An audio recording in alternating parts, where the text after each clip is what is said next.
ಅರಣ್ಯ ಅಧಿಕಾರಿಗಳನ್ನ ತಿಳಿಸೋದೇನಂದ್ರೆ ಈ ರೈತರ ಹೋರಾಟಕ್ಕೆ ಎರಡೇ ಅಜೆಂಡಾ ನಮ್ದು. ಎರಡೇ ಅಜೆಂಡಾ ಏನು?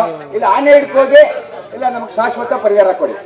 ಎಷ್ಟು ನಾವು ಆ ಬ್ಯಾರಿಗೇಡ್ ಈ ಬ್ಯಾರಿಗೇಡ್. ನಾನು 25 ವರ್ಷ ಸರ್ವಿಸ್ ರೈತ ಸಂಘದಲ್ಲಿ 25 ವರ್ಷ ಸರ್ವಿಸ್.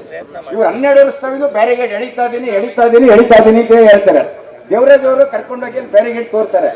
ಅದಲ್ಲೇ ಇದೆ, ಎಲ್ಲೂ ಹೋಗಲ್ಲ. ಅದು ಯಾವ್ದೋ 3 ಕಿಲೋಮೀಟರ್ಗೆ ಇಶ್ಯೂ ಇಡ್ತಾರೆ. ಅದ ಏನಂತ, ಇಲ್ಲಿ ಕೋರ್ಟ್ಗೆ ಹೋಗ್ಬಿಟ್ಟಿದ್ದಾರೆ, ನಾವು ಮಾಡಕ್ಕಾಗ್ತಾ ಇಲ್ಲ, ಅವರು ತಗರಾಳು ಹೊಂದಿದ್ದಾರೆ ಅಂತ. ಏನೂ ಇಲ್ಲ. ಯಾಕೆಂದ್ರೆ ಸರ್ಕಾರಕ್ಕೆ ದಮ್ಮಿಲ್ಲ.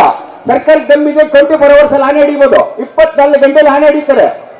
ಯಾಕೆಂದ್ರೆ ಅದು 10 ಟನ್ 20 ಟನ್ ಬಾಂಬ್ ಎತ್ಕೊಂಡು ಹೋಗ್ತದೆ ಒಂದು ಪ್ಲೇಟು. ಆನೆ ಯಾಕೆ ಎತ್ಕೊಂಡು ಹೋಗಲ್ಲ? ಅದ್ಯಾವ್ದೋ 7 ಇಲ್ಲಿ ಗಂಟ ಒಂದು ಕ್ಯಾಮ್ರಾ ಕೊಟ್ಟು ಬಿಡ್ತಾರೆ. ಕ್ಯಾಮ್ರಾ ರಾತ್ರಿ ಕಂಡಿರ್ತದೋ ಆನೆ ಎಲ್ಲಿ ಹೋಯ್ತಾ ಇದೆ ಅಂತ. ಅದಕ್ಕೆ ಲೈಟ್ ಹಾಕೊಂಡು ವ್ಯವಸ್ಥೆ ಮಾಡ್ತಾ ಇದ್ದೀರಾ? ಅಷ್ಟಿದ್ರೆ ಇಲ್ಲಿ ಸಂಧಾನಕ್ಕೆ ಬನ್ನಿ, ಇಲ್ಲ ಅಂದ್ರೆ ಅಧಿಕಾರಿಗಳು ಹೊರಗಡೆ. ಯಾವ ಫಾರೆಸ್ಟ್ ಇಲಾಖೆಯವರು ಎರಡು ಅಜೆಂಡಾ ಮಾಡ್ತೀನಿ ಅಂದ್ರೆ ಮಾತ್ರ ಬರ್ಬೇಕಿಲ್ಲಿ, ಇಲ್ಲ ಅಂದ್ರೆ ಹೊರಗಡೆ ಇರಬೇಕು. ನಿಮ್ ರಕ್ಷಣೆನೂ ಬೇಡಿ, ನಿಮ್ ಇದು ಬೇಡಿ. ಇವೆರಡೇ ನಂದು. ಆನೆ ಹಿಡೀನಿ, ಇಲ್ಲ ಶಾಶ್ವತ ಪರಿಹಾರ ಕೊಡಿ. ಯಾಕೆ ಇವತ್ತು ಮಂಗಡಲ್ಲಿ ಸತ್ತಿದ್ದಾನೆ. ಫೋಟೋ ನೋಡಿದ್ದೀರಾ? ಯಾರ ನೋಡಿದ್ರೆಲ್ಲ ಕಣ್ಣು ಮುಚ್ಕೊಡ್ತಾರೆ ಅದು ಫೋಟೋನ. ಯಾಕೆ ಹೇಳಿ? ಕಳ್ಳು ಓಪನ್ ಆಗಿದೆ ಮನುಷ್ಯ ಅವನು. ನೀವು ಸತ್ತರೆ ನಿಮಗೆ ಎಷ್ಟು ಪರಿಹಾರ ಬರ್ತದೆ? ನಿಮ್ಮ ಸರ್ಕಾರ ನಿಮಗೆ ನಿಮ್ಮ ಮಕ್ಕಳಿಗೋ ಯಾರಿಗೋ ಒಂದು ಅಪಾಯಿಂಟ್ ಕೊಡ್ತಾರೆ. ನಮಗೆ ಕೊಡೋರು ಯಾರು? ನಾನು ಸತ್ತವ್ರು ನನ್ನ ಮಕ್ಕಳ ಜೊತೆ ಏನು, ಅಥವಾ ನನ್ನ ಮಗ ಸತ್ತವ್ರು ನಾನೇ ಮಾಡೋದು? ಇವೆಲ್ಲ ಇಟ್ಕೊಂಡು ಇಟ್ಕೊಂಡು ಮಾತಾಡ್ಬೇಕು. ಬಂದೇ ಓಡಿಸ್ತೆ. ನಾವು ಎಷ್ಟೆಲ್ಲ ಮಾತಾಡಿದ್ದೆವು, ಎಷ್ಟೆಲ್ಲ ಅರಣ್ಯ ಭವನಕ್ಕೆ ಲೆಟರ್ ಹಾಕಿದ್ದೆವು. ನಮ್ಮ DF ಆಫೀಸು ಸಮದೋಗಿದೆ, ನಾವು ಹೋಗಿ ಕೊಟ್ಟು ನಮಗೂ ಬರೆದು ಈ ಹೆಬ್ಬೆಳ್ಳು ನೋವು ಬಂದ್ಬಿಟ್ಟಿದೆ. ಏನಾ ಹಿಂಗಾಗಿದೆ, ಇಲ್ಲಿ ಹಿಂಗಾಗಿದೆ ಎಲ್ಲ ಹಾಕಿದ್ರು ಯಾವ್ದಕ್ಕೂ ಉತ್ತರನೇ ಇಲ್ಲ. DF ಏನ್ ಮಾಡ್ತಾರೆ? DF ಏನು ಅಧಿಕಾರ ಕೊಟ್ಟಿದ್ದೀರಿ ನೀವು?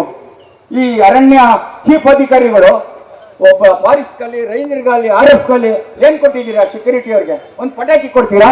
12 ಲಕ್ಷ ಬಿಲ್ ಮಾಡ್ತೀರಾ? ಅದು ಡಮ್ ಅಂದ್ಬಿಟ್ರೆ ಆನೆ ಓಡ್ಬಿಡ್ತದಾ? ಓಡಲ್ಲ. ಹೊಡಿತೀರಾ, ನಾನು ಹಿಂದಕ್ಕೆ ಬರ್ತೀನಿ ಅಂತ ಹೇಳ್ತಾರೆ. ಅವ್ರಲ್ಲಿ ಪಟಾಕಿ ಹೊಡಿದ್ರೆ ಮಂಗಳೂರಲ್ಲಿ ಅನಾಹುತ ಆಯ್ತಿರ್ಲಿಲ್ಲ. ಅದು ನಮ್ಮ ರಿಲೇಷನ್. ಹೆಂಗ್ ತಡ್ಕೋಬೇಕು? ಅಪ್ಪ ಅವನ್ಗೆ 2 ಹೆಣ್ಣು ಮಕ್ಕಳು. ಏನ್ ಕೊಡ್ತೀರಾ? ಅವ್ನ ಕೆಲಸ ಕೊಡ್ತೀರಾ ನೀವು?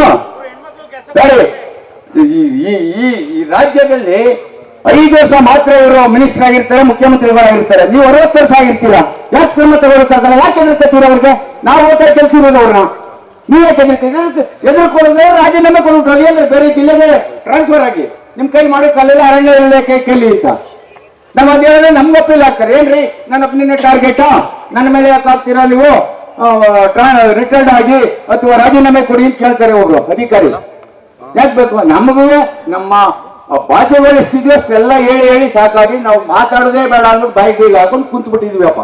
ಅಷ್ಟಿದ್ರೆ ಬನ್ನಿ, ಅಷ್ಟಿಲ್ಲ ಅಂದ್ರೆ ಹೋಗಿ ನಮ್ಮ ಹೋರಾಟ ಸರ್ಕಾರ ಬರೋ ಗಂಟ ಹೋರಾಟ ಮಾಡ್ತಾರೆ.